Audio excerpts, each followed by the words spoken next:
Hello friends, now we will talk about the next topic of BJT, that is thermal runaway and thermal stability, which is the last topic of BJT biasing. Let us understand the meaning of thermal runaway first. We know the collector current of BJT is given by beta IB 1 plus beta IC naught into this term.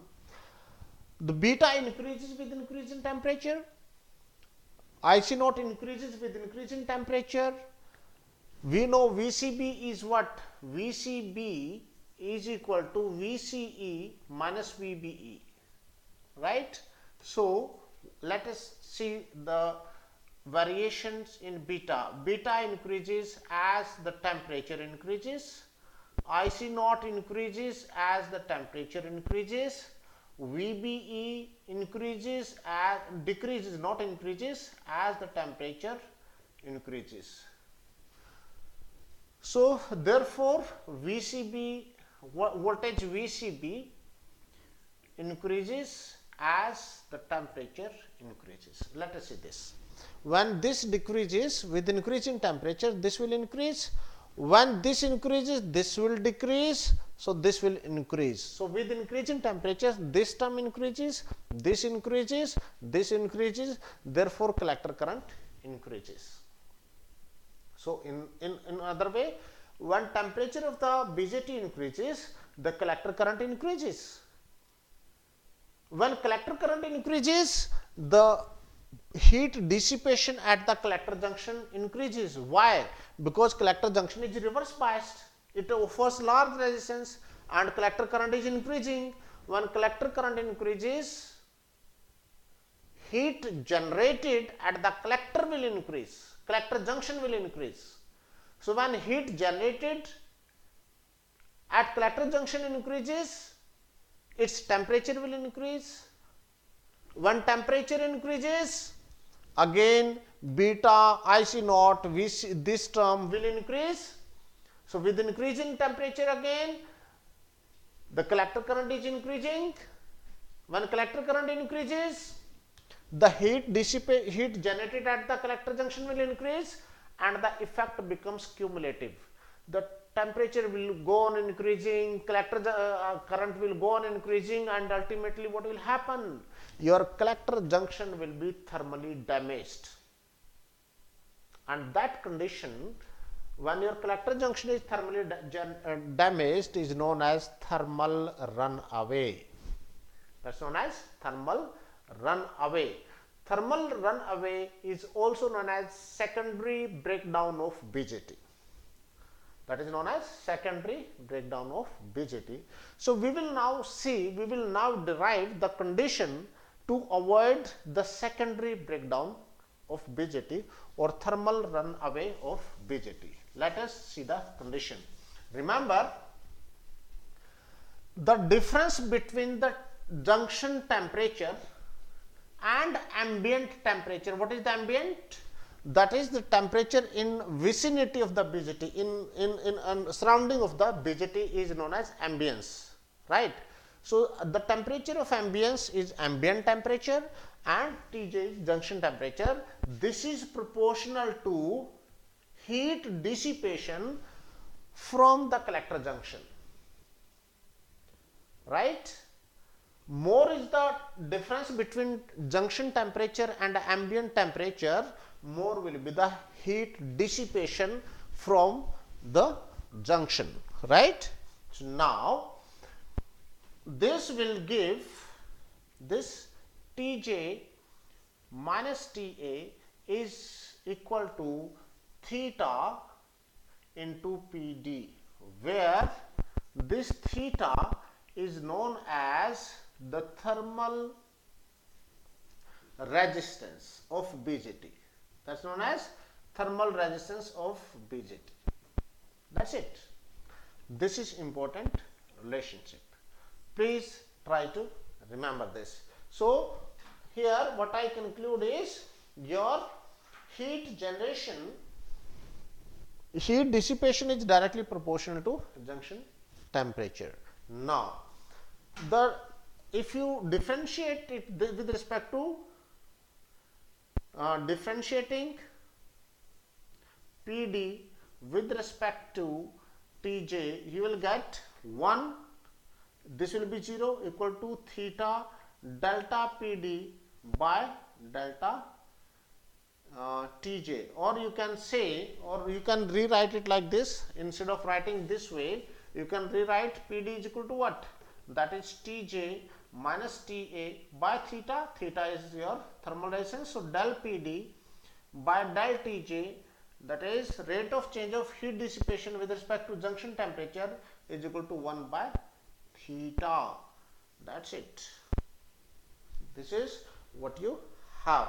Now remember, this is heat dissipation from the junction, heat moving towards the ambience, that is heat dissipation. And for thermal stability, condition of thermal stability is thermal runaway can be avoided. How can we avoid? Thermal runaway can be avoided if rate of heat dissipation from the junction is greater than the rate of heat generation at the junction. This is the condition of your thermal stability of the BJT. The heat generated at the junction must be smaller than the heat dissipation, and you know this is what? Theta, 1 by theta. So heat generated, PC, please see, PC is what? PC is heat generated at collector junction. And what is that heat generated at a collector junction? That is voltage VCB into IC.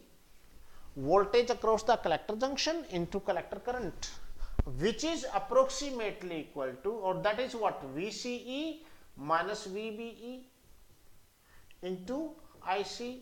And remember, VCE for amplifier is much greater than voltage VBE. This implies PC is approximately equal to VCE into IC. And you please see, this condition gives del PC upon del. So therefore to avoid thermal runaway, what is the condition? To avoid the thermal runaway, the heat generated at collector junction with respect to junction temperature must be less than 1 by theta. Why? Because this is 1 by theta. I have derived that expression. So this is the condition. Fine. This is the condition to avoid thermal runaway, or condition of thermal stability of the BJT.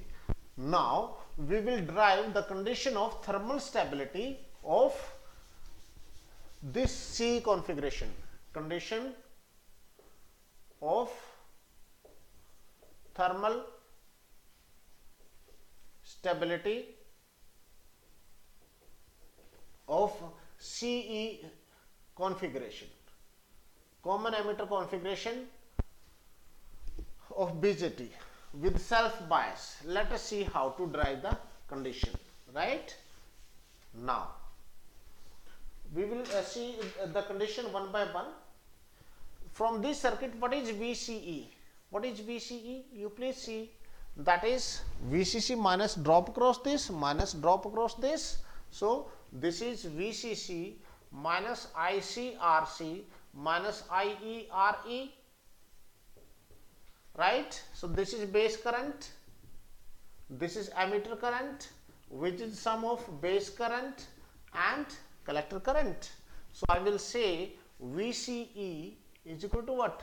VCC minus ICRC minus IB plus IC into RE.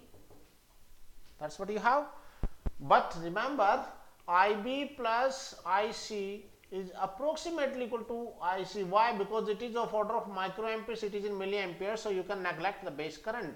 So this gives VCC minus IC into RC plus RE. That's it. Fine. Now, what is the heat generated at collector junction? Heat generated at collector junction, and we have seen that is PC equal to what? Approximately equal to what? VCE into IC. So, this gives what? That's VCC into IC minus IC square RC plus RE, that is the heat generated at the collector junction. Approximately, this is approximate expression. Now, we have just seen condition of thermal stability is what? For condition of thermal stability, what is the condition? We have just seen condition of thermal stability.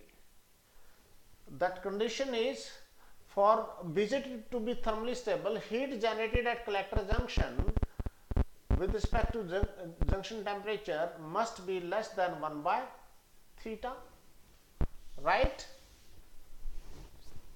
I can write like this: del PC upon del IC into del IC by del Tj must be less than 1 by theta, right?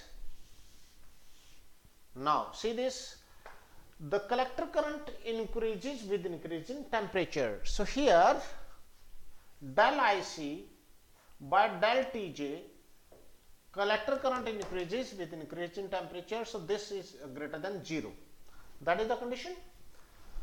Collector current increases with increasing temperature. So, it increases with increasing temperature. So, this is greater than 0. If it increases with increasing temperature, if this also increases with increasing temperature, at some point it will become more than more than this value. Please understand the mathematics.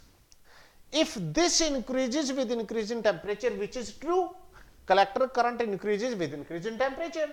Therefore, collector current with increasing temperature is positive. It has got positive slope. It is more than 0. If it is more than 0, so if temperature increases, this will increase. Now, if power also increases with increase in IC, if this is also positive, then this is positive, both will be increasing, then this will become more than 1 by theta at certain point.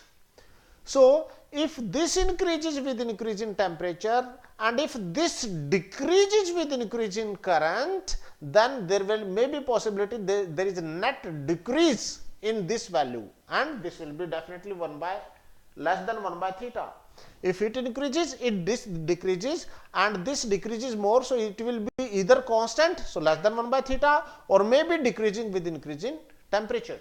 That's it. So, what I mean to say is, for thermal stability, if this is more than 0, del PC by del IC must be less than 0. That's what I am trying to say, right? So, I will write one expression here just to remember. Here I have already written, that was what? VCE is equal to VCC minus IC RE plus IC, because I will be using this equation again, that's why I am writing like this, right? So, for thermal stability, that comes out to be the condition. Now, differentiate this with respect to IC. So, this gives, please differentiate this. So, VCC minus 2 IC RC plus RE must be less than 0. I have differentiated this equation PC with respect to IC. I have differentiated it and put less than 0. So, this gives that condition that IC must be less than VCC by, not less or more, this should be more, IC should be more than VCC by 2 RC plus RE. That is one condition for thermal stabilization. But what is IC? See from here. What is that IC?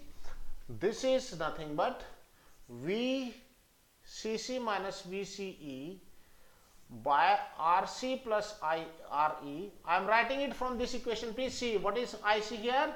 This minus this divided by RA plus RC should be greater than VCC by 2 RC plus RE, and this get cancelled out. So VCC minus VCE must be greater than VCC by 2, or we can say here VCE must be less than VCC by 2. This is very important. There are a lot of objective type question on this. So for thermal stability of BJT, the voltage VCE must be less than VCC by 2, and this is VCC by 2. So VCE should be lying in this region. So this region. So it means if your Q point lie in this zone, this is thermally stable region.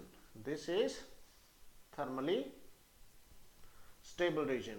So what I mean to say is your Q point must lie in upper half. VCE should be less than VCC by 2. So that is this region. So your Q point must lie in upper half of the load line for thermal stability of BJT. This is one question in exam. For thermal stability of BJT, VCE should be less than VCC by 2, or operating point should lie in upper half of the load line. So this is all about your thermal stability and condition of thermal stability of BJT. So that finishes your BJT biasing. Now the next topic or next chapter I will be starting with is FET, that is MOSFET and JFET biasing. So wait for my next topic to start with. Thank you very much for watching the video.